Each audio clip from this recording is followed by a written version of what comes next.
Halo Mbak Ani. Halo. Iya. Apa kabar? Wes.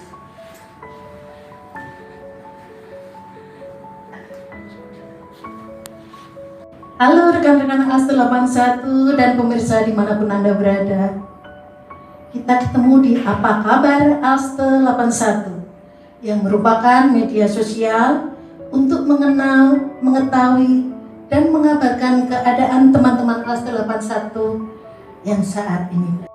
Pada kesempatan awal ini, kita akan berbincang-bincang dengan rekan kita, Mbak Viviana Wisnaini, yang lebih dikenal dengan Profesor Dr. Viviana Wisnaini, SHMHum, dari Fakultas Hukum Universitas Diponegoro. Pak, Selamat siang Mbak Ani. terima kasih atas waktunya untuk teman-teman kita bisa bertemu. Sama-sama. Apa kabar Mbak Ani? Kabar baik juga. Ya. Oh iya Mbak, waktu di SMA dulu mulai kelas 1 itu gimana? Ya jadi mungkin ya saya sedikit cerita tentang perjalanan saya bisa sekolah di SMA 3 ya. Jadi sebetulnya itu saya pengennya sekolah SMA 1 Mbak. Tetapi kebetulan yang memberikan formulir pendaftaran itu kakak saya.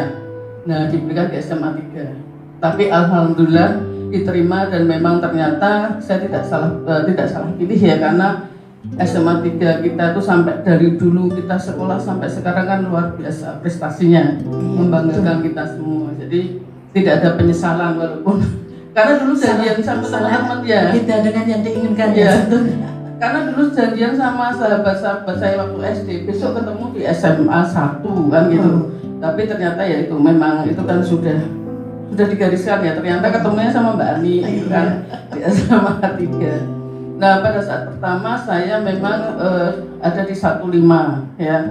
15, kemudian setelah itu di 15 itu ada Om Iono, ada Om Daniel. Iya, ada almarhum Om Mas Beni ya?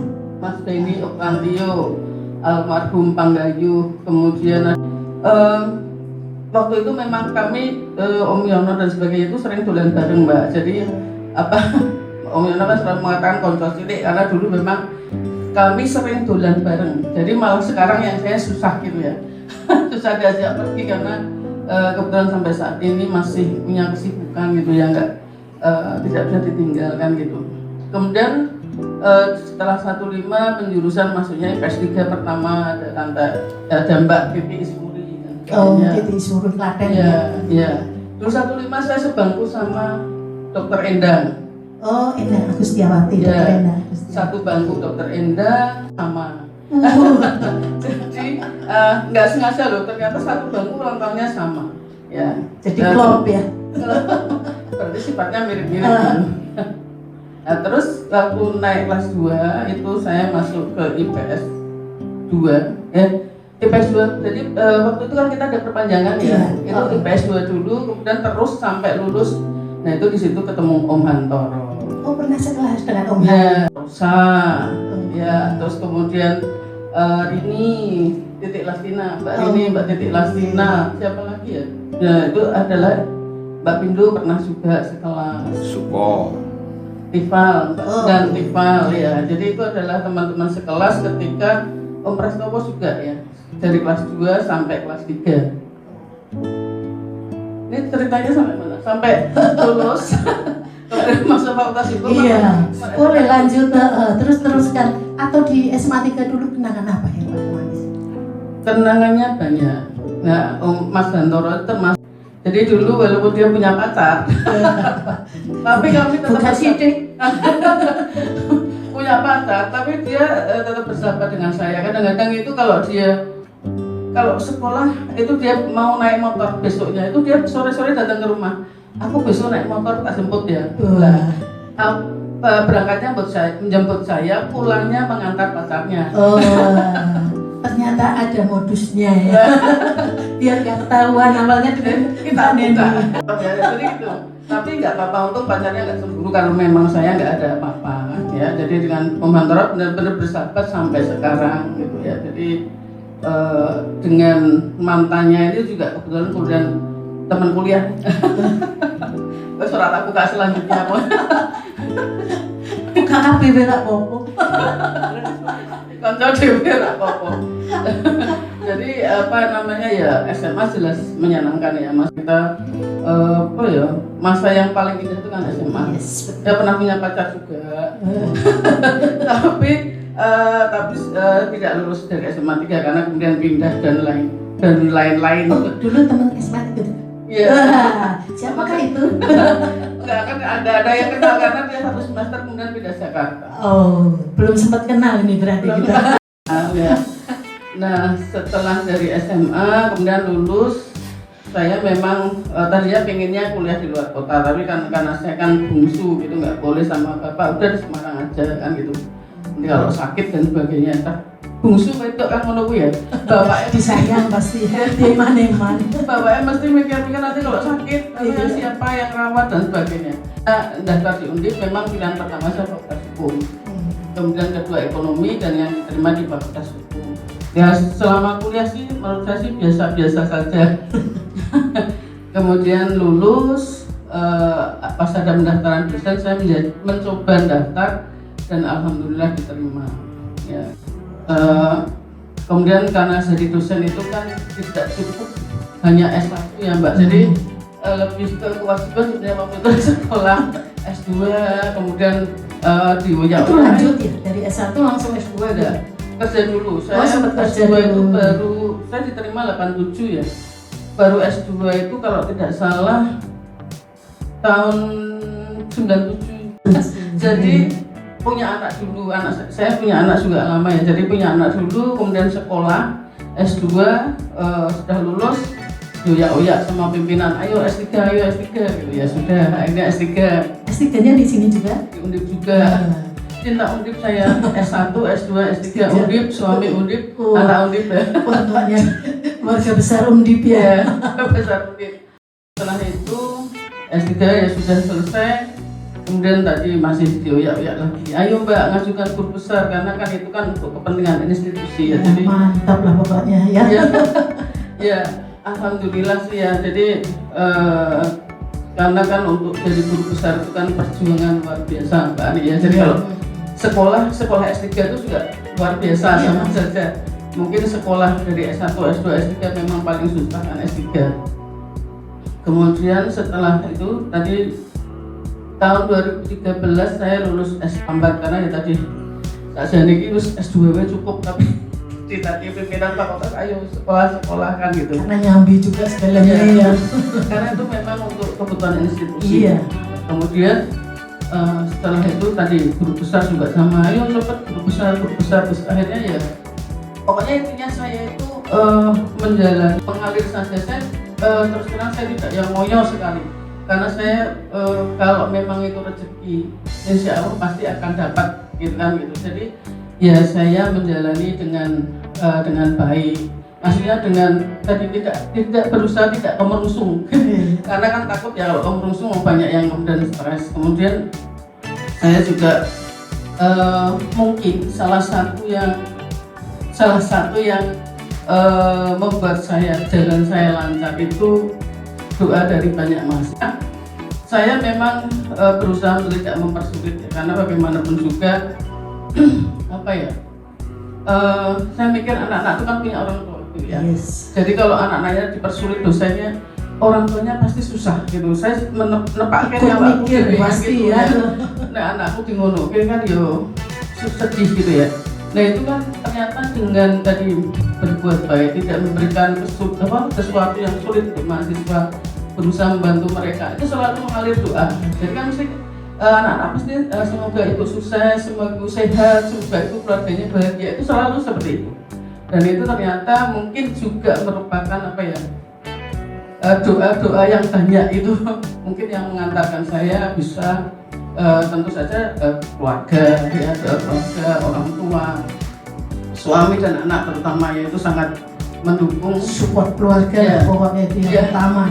terus terang saja dengan kesibukan saya kan banyak waktu yang apa ya, waktu untuk keluarga yang tersita gitu kan Mbak.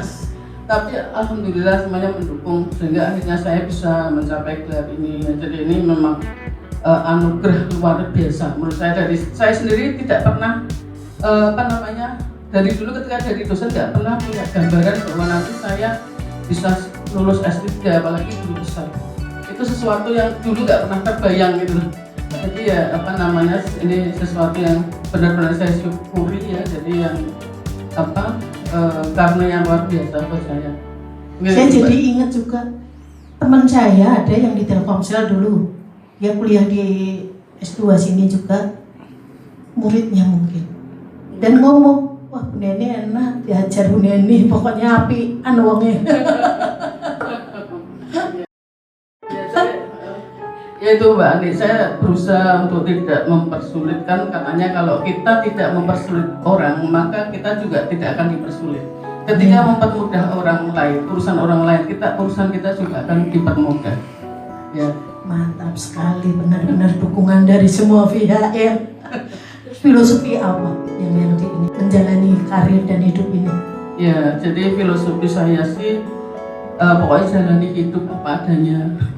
Bahwa semua itu sudah direncanakan oleh Tuhan. Jadi kita sebagai manusia tinggal berusaha, berdoa, tetapi bahwa garis hidup itu kan pasti sudah ditentukan ya. Jadi kita saya percaya bahwa semua yang terjadi pada saya adalah bagian dari rencana Allah. Jadi kita tinggal berdoa, berusaha, dan tadi berbuat baik dengan siapa saja.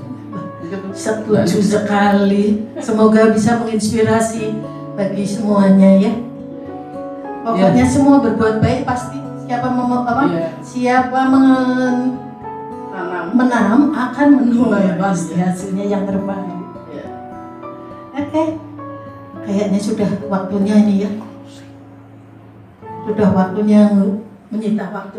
Uji benar-benar kita mencuri waktunya Mbak Neni ini. Untuk closingnya Mbak, untuk terakhir ini, ada ini enggak statement untuk teman-teman? Ya, jadi untuk teman-teman Aste 81 yang saya banggakan, jadi bahwa kita ini kan sekarang umur sudah mulai menua ya. Jadi marilah kita bersama-sama membangun kebersamaan, tidak saling membangun kebersamaan, persahabatan, karena persahabatan sampai tua itu luar biasa. Ya, jadi kalau menurut saya tidak ada yang membedakan, walaupun saya sudah masih bekerja, walaupun saya sudah katakan punya gelar profesor, tapi tidak ada yang berubah dari saya ya. Dan saya berharap teman-teman juga tidak memandang saya yang berbeda. Saya tetap Neni Aste 81 seperti dulu. Jadi setuju sekali, mantap. Demikianlah teman-teman ini dengan Mbak Neni. Semoga bisa menginspirasi bagi semuanya. Dan jangan lupa nanti ada foto-foto Mbak Neni loh yang akan kita tayangkan di video ini juga. Sampai ketemu lagi di acara kita selanjutnya. Dah.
Thank